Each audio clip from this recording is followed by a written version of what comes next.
One of the CIA's greatest spies, Dmitri Polyakov, is caught by the KGB and strip-searched. His head is held in an arm lock to prevent him taking poison. The invisible front, that's what it was in the Cold War. And for us it was war. The soldiers may have been on alert, but for us and the others who went out into the cold, it was actual war.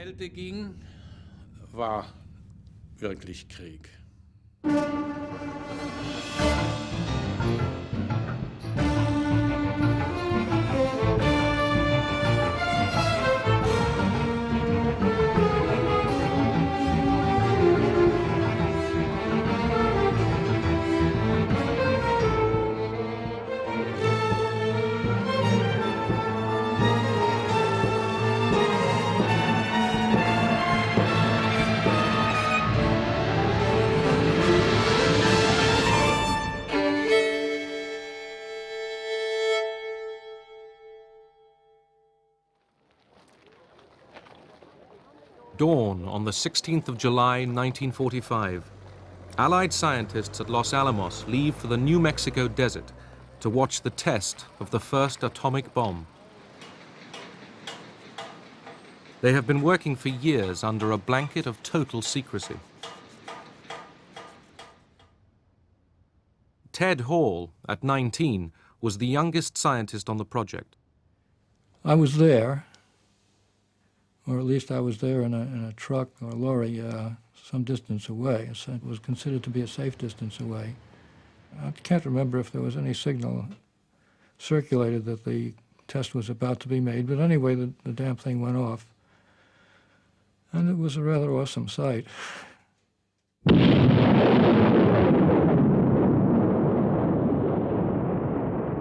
For Ted Hall, the Cold War had begun the year before. I decided to give atomic secrets to the Russians because it seemed to me that it was important that there should be no monopoly which could turn one nation into a menace and turn it loose on the world as Nazi Germany developed. There seemed to be only one answer to what one should do. The right thing to do was to act to break the American monopoly. Others thought the same way. The KGB had several sources inside Los Alamos, unknown to one another.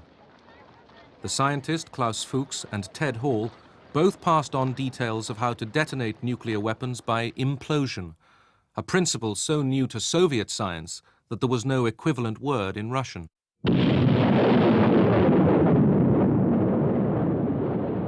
In 1949, the Soviets exploded their first atom bomb. Triggered by implosion, it copied key elements of the American bomb that destroyed Nagasaki.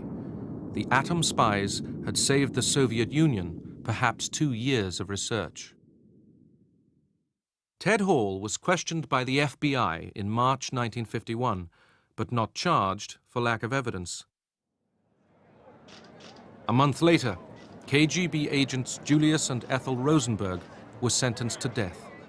Amid the anti-Soviet fervor of the time, they became the only spies ever executed in peacetime America.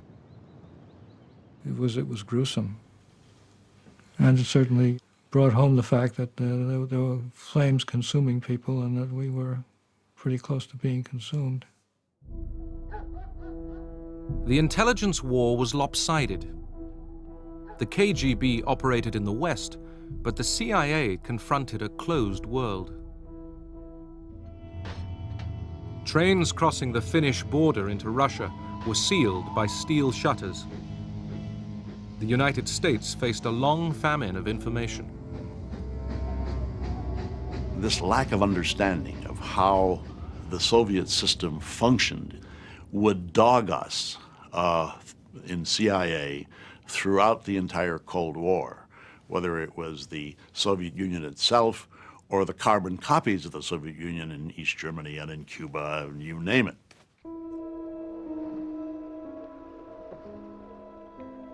Most early infiltration operations into the Soviet Union were doomed from the start.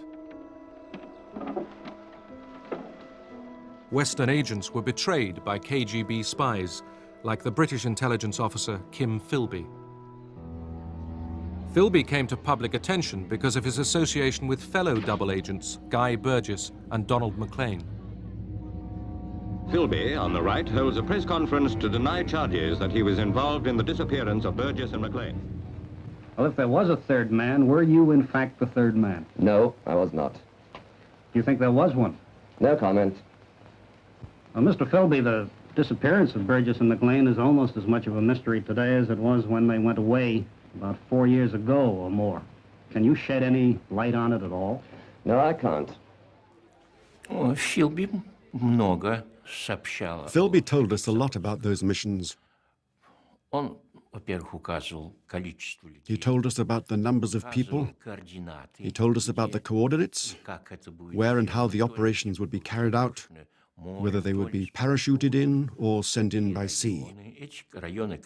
Those areas were, of course, surrounded by Soviet counterintelligence, and they were caught. The normal routine was that the agents were interrogated. Some were very hostile and kept silent. In doing so, they signed their own death warrants. In 1953, Soviet emigre Mikhail Kudryavtsev parachuted into Russia to spy for the CIA. After we were dropped in, we were tied up and taken off to the KGB. When the investigator from Moscow arrived, and he arrived suspiciously quickly by nightfall, I got the impression that they had been waiting for us, that somehow the KGB knew we were coming. Kudryavtsev saved his life by telling the KGB everything and agreeing to parrot a prepared statement at this heavily stage-managed press conference. This is me.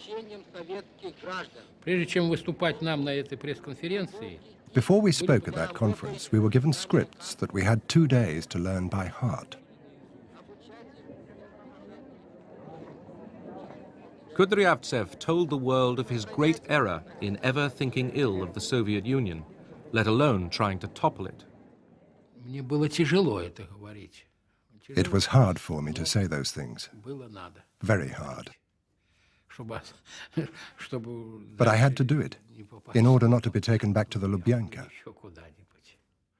You begin to believe that this was a service that really had enormous coverage and that everything we did, not a sparrow could fall without this enormous KGB finding out about it. Because in terms of our own individual experiences, we know, or we knew, that the operations we were involved in had been betrayed by people like Kim Philby. The KGB put vast arrays of captured CIA equipment on show. The West had suffered failure abroad and betrayal at home. It was back to the drawing board.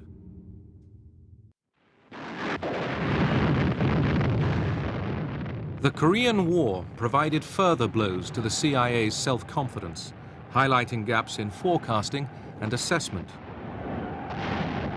The CIA was wrong about the start of the war. They were wrong about the Chinese involvement and intervention in the war, and they were wrong about the capabilities of the North Korean forces. I think the Korean War, in terms of its intelligence failures, left a lot of lessons for the policy community and the intelligence community. And one of those lessons was that, indeed, we would have to get better technical intelligence and make more of a commitment to signals intelligence and communications intelligence. And with this, you get resources put with the National Security Agency under the Pentagon in order to develop capability to intercept messages around the world. And this produced extremely and vital information to the intelligence community.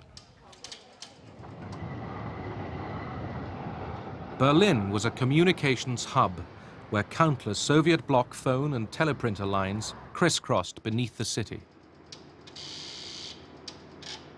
To intercept them, the Americans and British drove a tunnel deep into the Soviet sector. The purpose of the Berlin Tunnel was to tap the communications lines of the Soviet forces in East Germany, in Poland, and their links with Moscow, in order to provide current intelligence on those forces and also early warning.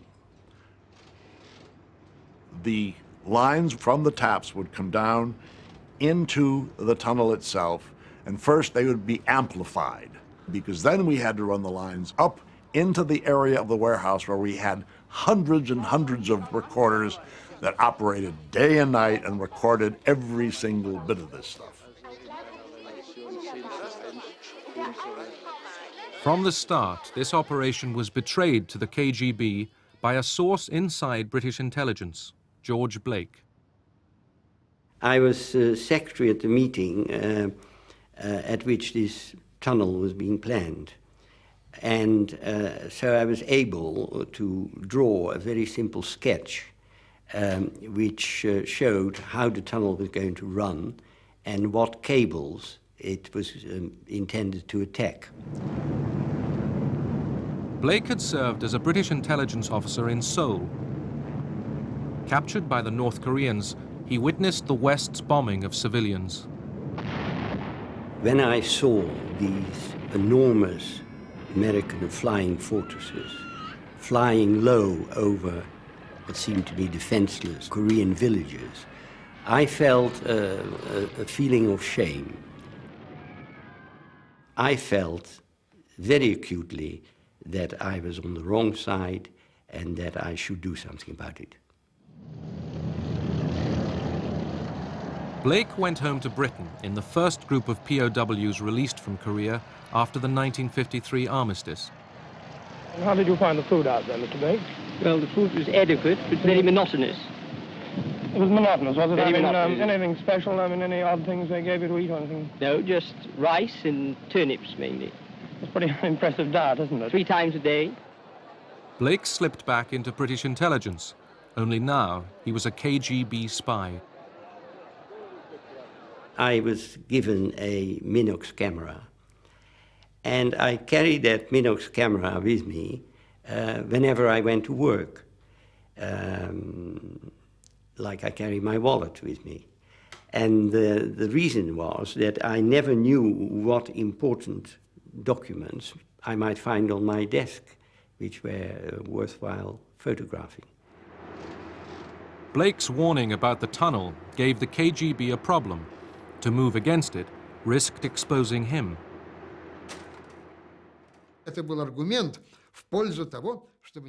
This was an argument not to take any measures against the tunnel, not to send any disinformation down the tunnel, not to show that we knew anything about the tunnel. This was a very important consideration, because as long as Blake remained inside British intelligence, we knew he'd be of great value to us. So the Berlin Tunnel operated courtesy of the KGB, and the CIA basked in a signals intelligence bonanza. We got military order of battle on Soviet forces in Germany and in Poland. We got information which came from Moscow, for example, on the whole reorganization of the Ministry of Defense. But the real kicker in all this was the fact that we got something we never expected to get. We got all kinds of personality data, operational data on the operations of Soviet military counterintelligence, so that we were, at that point, totally on top, we thought, of the counterintelligence picture in Berlin. But the KGB was just choosing its moment to pull the plug on the tunnel. They warned me beforehand that it was going to happen. So I was rather on tenterhooks, as you can imagine, what the outcome would be. Heavy rain one April night in 1956 caused a cable failure, giving the KGB the excuse it needed, turning the West's intelligence feat into a Soviet propaganda victory. Obviously, there was a feeling of great unhappiness. On the other hand, you just sort of shrugged your shoulders and said, well, we were lucky it lasted that long. 5 years later, George Blake was himself betrayed and sentenced to 42 years in prison. He had given the KGB the names of nearly 400 agents working for the West, supposedly on condition that they wouldn't be harmed. During my trial, which was held in camera, so everything could be said there was no mention at all, it wasn't part of the prosecution's case, that I had been responsible for the death of any number of agents. But armed with Blake's names, Moscow simply waited until they had sufficient additional evidence. George Blake had that innocent mind, in a sense. He is still a very naive man. And he didn't want to know that many people he betrayed were executed.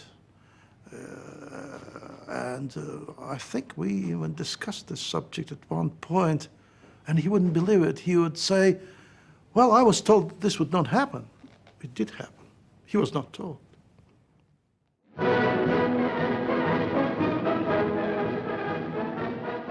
As the Cold War intensified through the 1950s, pressure on the CIA increased.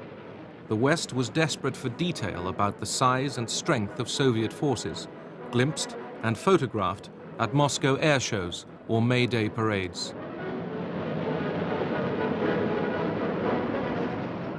It was the Soviet missile force which worried the CIA most, and about which they knew the least.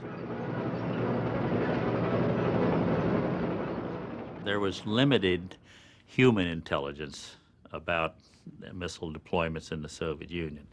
There were some communications intelligence which would suggest that this facility or this town may be involved in missile activities because of communications with known missile sites. But what we were missing was any firm, hard evidence of actual deployment of missiles.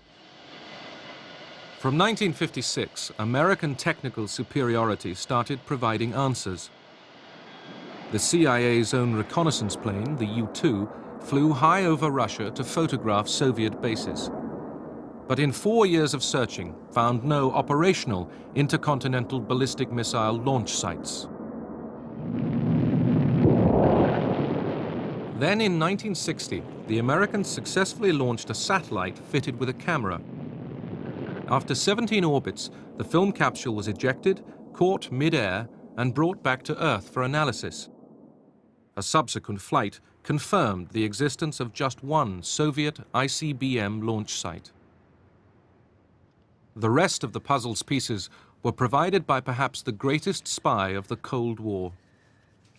This is a photograph of Oleg Penkovsky, colonel in the Red Army, with all of his medals which he earned during World War II. A handsome soldier and a great American patriot. This photograph was taken in a hotel in London in April 1961 after one of our meetings, where Oleg Penkovsky on the left, me on the right, enjoying a small glass of wine. Penkovsky provided further reassurances about the limitations of Soviet power. While they were still a serious threat, no question about it, they were strong militarily, absolutely strong militarily, but they were not as strong as our estimators had felt. And he helped us bring it down to the level where they really were. They were not 10 feet tall, they were about my size, 6'2". Penkovsky revealed the Soviets' lack of atomic warheads and their problems with guidance systems. He acted out of resentment that his career in military intelligence had stalled, but also out of fear that Khrushchev's adventurism would bring disaster on the world. Khrushchev told Kennedy, "I want peace, but if you want war, that is your problem." But Penkovsky told the CIA that Khrushchev was bluffing. Kennedy should be firm, he said. Khrushchev is not going to fire any rockets. he is not ready for any war. If you can get into the mind of the Khrushchevs of the world, then you've got a weapon that no technical amount of information can give you. And this is what Penkovsky was able to give us. Penkovsky's information was critical to the United States during the 1962 Cuban Missile Crisis. U-2 photographs revealed the presence on Cuba of Soviet missiles, for which Penkovsky had already handed over the operating manuals. With the world closer to nuclear conflict than at any time in the Cold War, intelligence experts were summoned to the White House to brief President Kennedy. First question the president asked was, how long before they can fire those missiles? And Art Landau said, well, Mr. Graybeal is the missile expert, so it turned to me. I stood up behind the president, McNamara and Rusk, and for the next probably 5 to 10 minutes, I fired one question after the other. In answer to the president's question, how long can they fire these missiles, I relied primarily on the combination of intelligence sources, but mainly Penkovsky's information, which told us how these missiles operated in the field. The CIA assessment is said to have bought the president 3 precious days' breathing space.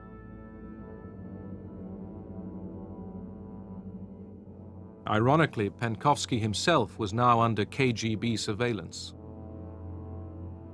The last time Joe Bulick had seen him was in Paris. I never had the feeling that he was in danger. Otherwise, I would have insisted that he stay. In fact, forced him if I had to kidnap him. But I never really had the feeling that he was, at that time, at our last meeting in Paris, I never felt that he was in danger. Back in Moscow, Penkovsky sent what seemed like a routine message. We'd gotten a signal from Penkovsky that a dead drop was loaded. And when we sent Dick Jacobs to service that dead drop, he was arrested. And as soon as that happened, we knew the case was over. He was dead. And then Penkovsky was in the hands of the KGB. Punkt. Расскажите о начале вашей преступной деятельности. В ноябре 1960 года я решил войти в контакт с американской разведкой, для чего я подготовил письмо, в котором высказал эту свою просьбу и желание начать со мной работу. The chief KGB interrogator was Alexander Zagvozdin.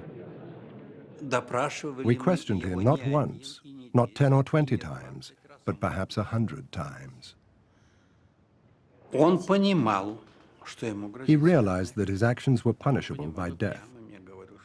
And he used to ask me, will I be executed? I never said he wouldn't. I never said he wouldn't be executed. I used to say one thing. Only if you confess everything and repent fully can you hope for mercy. That's probably why Penkovsky's life was not spared. He didn't confess everything. I know for sure that Penkovsky was shot.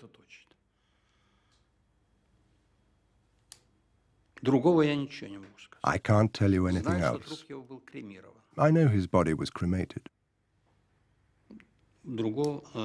I don't know any more, and I'm not interested.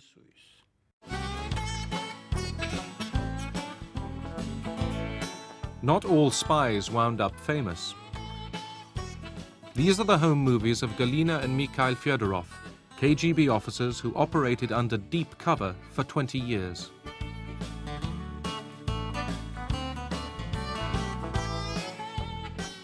They were never caught. In the event of war, they would be in place to spy behind enemy lines. The KGB never lacked recruits. Some served for money, some for ideology, and some for the sheer excitement of living a secret life. Я люблю шпионаж. I love espionage. Why? Because there is the smell of adventure, the smell of risk, the smell of uncertainty. Because when you go off to meet an agent, you never know whether you're going to be arrested. It adds color to life. I need 007. No, Mr. Bond, I expect you to die.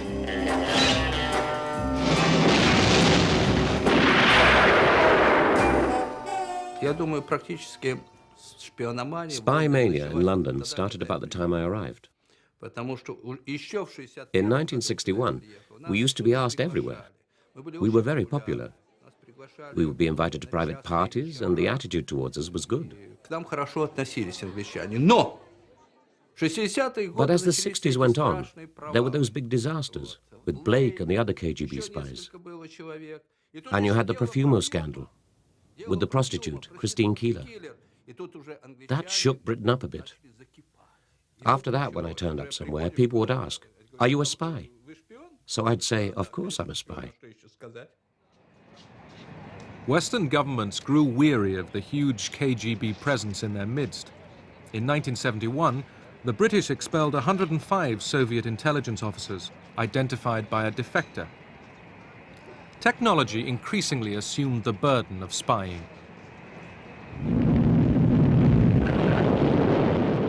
Satellites could now intercept radio communications and data from test launches of the opposition's missiles. Film taken in space no longer even had to be returned to Earth. The satellite would take the picture of the sky, and this image could be beamed back to an analyst at his desk in the United States who could actually see what was happening in the international arena without leaving his desk. Here lay the greatest intelligence successes of the Cold War. Through photography and electronic eavesdropping, each side received huge flows of information, often too much for the analysts to handle. Technological spying even played a part in helping the superpowers edge towards peace. The technical systems were almost essential to our arms control process. We learned just all kinds of things about Russian military systems from the photographs and from the electronic listening. At one point, when we were negotiating the SALT II arms control treaty, I had to go to the Senate and say, if you ratify this treaty, this is how closely I can monitor it and check on whether they are complying with the terms of the treaty. Despite a fleet of spy ships, listening posts worldwide, and Sputniks overhead, Soviet technical intelligence lagged behind the West. Even so, they claimed to have cracked the ciphers of over 60 countries, obtaining many codes by theft and blackmail. Soviet technical intelligence was far inferior to Soviet human intelligence. The Soviets were extremely good at persuasive tactics, which would ultimately bring many people into their ideological embrace. KGB spying methods spread beyond superpower conflict. Routine surveillance of ordinary citizens by the East German secret police, or Stasi. The Stasi inhabited a moral world of its own. Interrogations were routinely filmed. And they had cameras everywhere.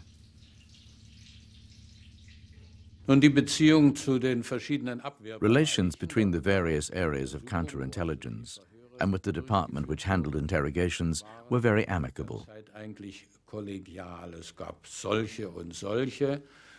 There were all sorts of people there, and it was a friendly atmosphere. They weren't the kind of devious types who'd use atrocious methods to force confessions out of people. nach Westberlin bzw. in die BRD zu kommen. Nichts? Was habe ich denn bewerkstelligt? Ich habe nichts unternommen. Das ist doch gar nicht wahr. Was habe ich denn unternommen? Fragen Sie mich doch nicht, erzählen Sie Ich mir. habe nichts unternommen. Natürlich. Ich habe nichts. Gar nichts.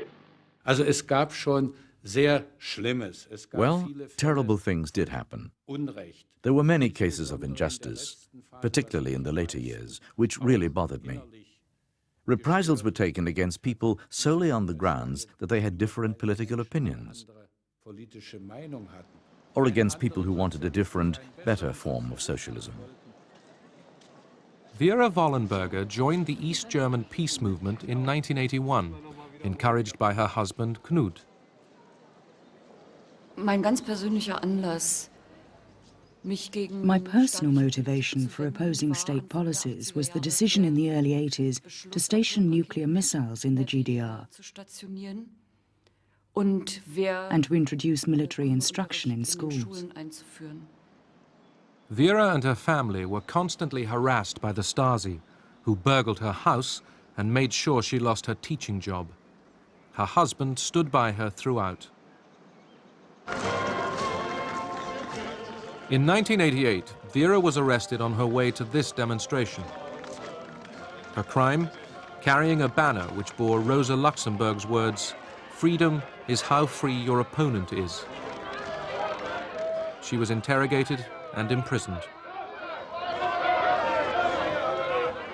In 1991, after the collapse of the GDR, Vera got access to her Stasi file, in which she learned that the main informer against her had been her own husband. Das kann ich gar nicht so genau sagen, weil es I can't really say how I felt. It was such an extreme situation, rather as if one had died for a moment and then returned to life. dann ins Leben zurückkehren. Das Überraschende war für mich, dass The surprising thing was, the reports were written as if about a stranger, not about a ich wife. über eine Ehefrau. Ich war eine Feindin. To him, I was an enemy of the state, and he had done everything to fight me, the enemy. zu bekämpfen. Some enemies of the state received more drastic treatment. In 1978, Bulgarian intelligence asked the KGB to help them kill the émigré writer and broadcaster Georgy Markov. Markov was murdered at a London bus stop by a stranger who accidentally prodded him with the tip of an umbrella.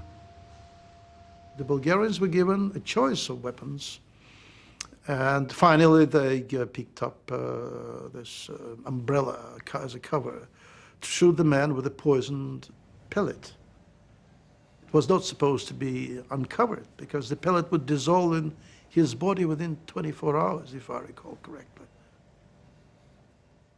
I did not conceive, I did not plan, I was not involved in any execution, but I was aware.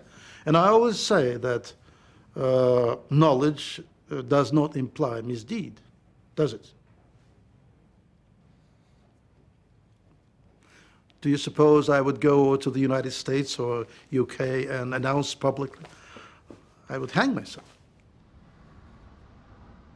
The temptation was always there for the spy masters to earn favor from the leadership, whether by covert action or just slanting a routine report.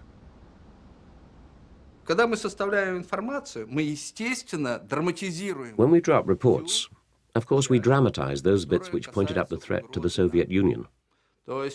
By emphasizing the right things, I'd ensure that my report would go straight to the top, to the Politburo. If the report was dull and boring, it would just get filed away. This was the problem with all suppliers of information. We tailor it to get a high rating from Moscow.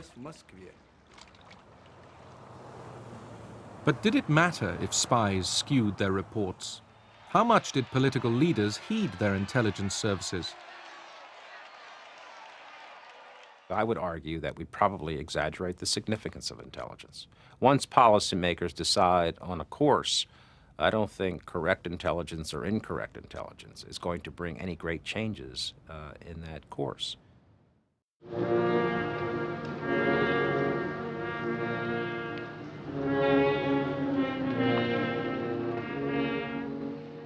1988, Kim Philby is buried with full honors in a Moscow cemetery.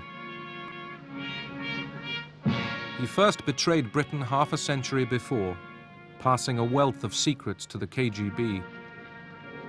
And yet converts were never wholly trusted. To the end, the KGB opened his mail and bugged his phone. It seemed as if the age of the spy was over.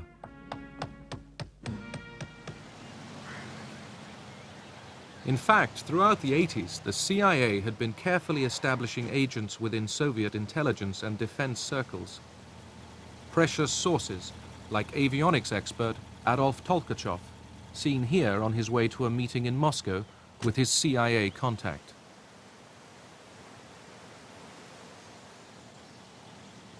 The KGB suddenly started to arrest the CIA's most important Soviet spies. In 1985, we began to lose cases, by which I mean Soviet officials working for us, and some of them disappeared. This led us to believe that something was wrong. It did not lead us to believe, aha, there must be a mole.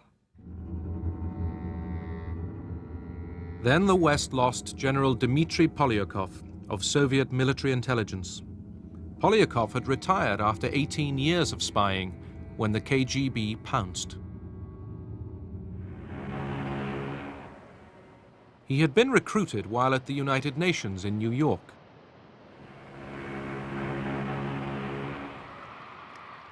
Polyakov returned to Europe in 1962 on the Queen Elizabeth. His picture was taken by the ship's photographer at the captain's dinner. Seated just a few tables away, the FBI man who recruited him, John Mabey. He said, I'm dissatisfied with the way things are in the Soviet Union. The government does not look out for the people. They're headed on a course of war with the United States, and they can't possibly win it. And the only people that are going to suffer out of this are the Russian people. We met on the Queen Elizabeth. Every day that it was at sea, sometimes twice a day, we reviewed literally thousands of pictures of Soviets who had been in the United States or stationed around the world. And he identified a number of them by picture and by name. Polyakov was our crown jewel. He worked for us for so many years, and he achieved such a rank that rather than us looking at an organization through the eyes of one of our sources, looking at that organization from the bottom up, with Polyakov, eventually we were able to look at that organization, the GRU, his organization, from the top down, as well as look at the KGB and the Soviet Ministry of Foreign Affairs and the Communist Party apparatus. In 1991, Sandy Grimes joined the team investigating the CIA's agent losses. In charge, Jean Vertefeuille, now suspicious there was a KGB mole in their ranks. Trying to pin down a counterintelligence case when you're looking for a mole is always a very difficult and long-term job. When we compiled a list of how many people could have done it, we came up with 198 people. The mole hunt took 3 years, homing in on CIA counterintelligence officer Aldrich Ames. The FBI filmed him secretly in Bogota in 1993. I was walking up and down, wondering what had happened to my KGB contact, who had been there an hour earlier. I was reasonably alert, but I didn't see the surveillance.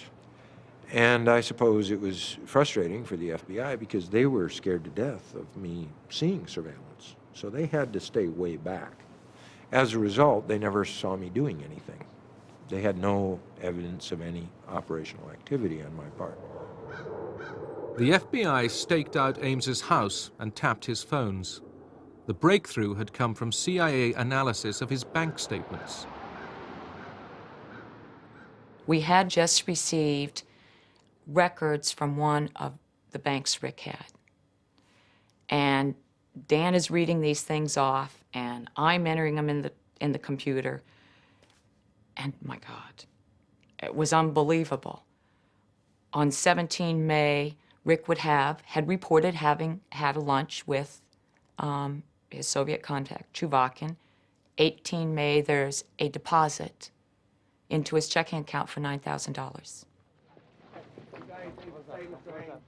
On the 21st of February in 1994, Ames was arrested for spying, along with his wife Rosario, after years of high living. Shock, depression, instant recognition of, one's life flashes before one. A sense of things coming to an end, but no sense of relief. It's much more painful than that. In April 1985, Aldrich Ames had walked into the Soviet embassy in Washington and started selling secrets to the KGB.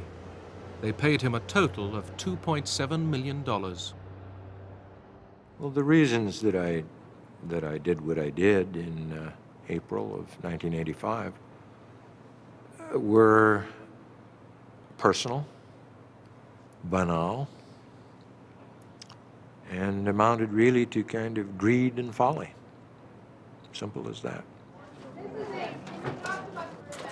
I attribute it heavily to Rosario. She was the one who was interested in spending money and who liked to live high on the hog. And I think he wanted sort of to buy her love, and the way to buy her love was to get her expensive things. Ames had no illusions about the real price of his treachery. I knew quite well when I gave the names of our agents in the Soviet Union that I was exposing them to the full machinery of counter-espionage and the law and prosecution and capital punishment, certainly in the case of KGB and GRU officers. Obviously, these folks I knew would have to answer for what they'd done. And certainly I felt I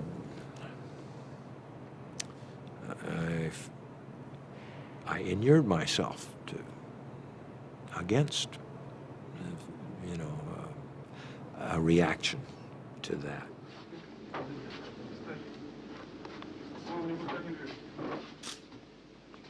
Dmitri Polyakov was one of the 25 agents betrayed by Ames. 10 were executed and 1 committed suicide. 1 alone was smuggled to safety by the British Secret Service. I was seized by the KGB in May 1985. I was put under house arrest, but I managed to escape in July, alive, well, and safe. I was lucky. The others were shot in the dungeons of some KGB prison after long months of continuous threats and interrogations. They lost everything: family, children, work, and then their lives. They spent a year, 2 years, or in the case of General Polyakov, nearly 3 years, expecting to die at any minute. Polyakov was tried in secret, critical of the Soviet leadership to the end. He had given the West precious information on Soviet missiles, nuclear strategy, chemical and biological warfare. Yet so many spies paid with their freedom or their lives in destructive cycles of tit for tat. That men like Polyakov gave up names. They gave up secrets. I did the same thing for reasons that I considered sufficient to myself. I gave up the names of some of the same people who had earlier given up others. It's a nasty kind of circle with terrible human costs. Aldrich Ames is serving a life sentence with no remission. Dmitri Polyakov was sentenced to death. He was executed in 1988 with a bullet in the back of the head, then buried in an unmarked grave. For half a century, the spies had peered intently at each other through a fog of ignorance and deceit. They produced ever more realistic appraisals of their opponent's strengths, but very few were able to answer the toughest question: does our enemy intend to fight us? Despite the CIA and KGB's vast resources, the answer lay hidden, not in a satellite photo or an agent report, but in the minds of their opponents.